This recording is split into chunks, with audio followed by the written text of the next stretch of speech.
వరంగల్ జిల్లా వెంకట్రామ నర్సంపేట రోడ్లోని అజంజాహి మిల్ భూమిని అక్రమంగా స్వాధీనం చేసుకున్న వారిపై చట్ట ప్రకారం చర్యలు తీసుకోవాలని మాజీ ఎమ్మెల్యే నన్నపునేని నరేందర్ డిమాండ్ చేశారు. మిల్ కార్మికులకు చెందిన భూమిని కాపాడాల్సిన బాధ్యత ప్రభుత్వంపై ఉందని పేర్కొన్నారు. అజంజాహి మిల్ భూమి రక్షణ కోరుతూ అఖిలపక్ష పార్టీలు ధర్నా నిర్వహించాయి.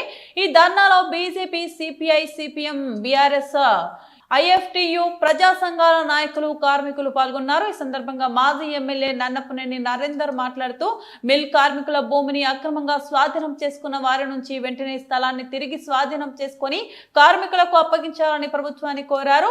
అజంజాహి మిల్ భూమి విషయంలో ప్రభుత్వం తక్షణమే స్పందించి న్యాయం చేయాలని ధర్నాలో పాల్గొన్న నేతలు డిమాండ్ చేశారు. అది చితికిపోయింది. కార్మికులకు ఇప్పుడు అక్క చెప్పినట్టుగా కార్మికులు వారు నాయకుల వెంట ఉండి వాళ్ళతో పని చేయించుకోవాల్సిన బాధ్యత కార్మికుల పైన. చాలా మంది ఏం పోతాం అబ్బా పోలేం పరిస్థితులని అందరు ముసలోళ్ళు అయిపోయిళ్ళు, వాళ్ళ కొడుకులు పిల్లలు కూడా ముసలోళ్ళు అయ్యిండు.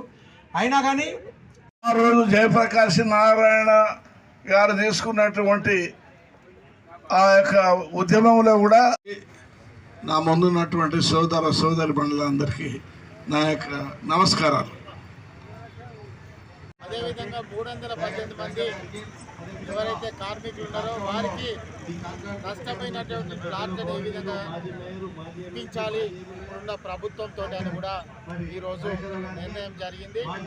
దానిలో భాగంగానే రాజకీయాలు చేయకుండా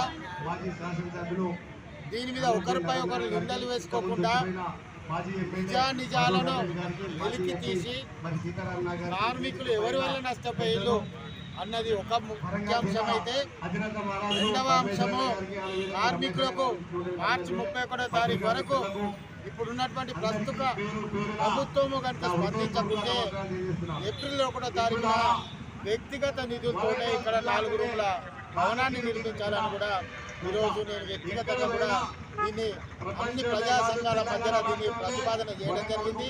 ఆల్మోస్ట్ ఆల్ వాళ్ళు దీన్ని కూడా దీన్ని చేయడం జరిగింది. ఈ 90 రోజులలో ఇప్పుడున్న ప్రభుత్వాన్ని అన్ని రకాలుగా ముఖ్యమంత్రిని కలవడం కానీ, అన్నటువంటి మంత్రిని కలవడం కానీ అన్ని రకాలుగా ప్రయత్నాలు చేస్తాం. చేయని పక్షాన వాళ్ళు ఎవరైతే ఇక్కడ కబ్జా చేసి వచ్చి స్వయంగా మంత్రి యొక్క భర్త వచ్చి స్వయంగా కూర్చొని కొబ్బరికాయ కొట్టే కార్యక్రమాల్లో పాల్గొనడం, ఆ రోజు కార్మికులు వెళ్తే ఈ భవన నిర్మాణం చేస్తే చలపించాలని మాట ఇచ్చింది. మాట తప్పిండు.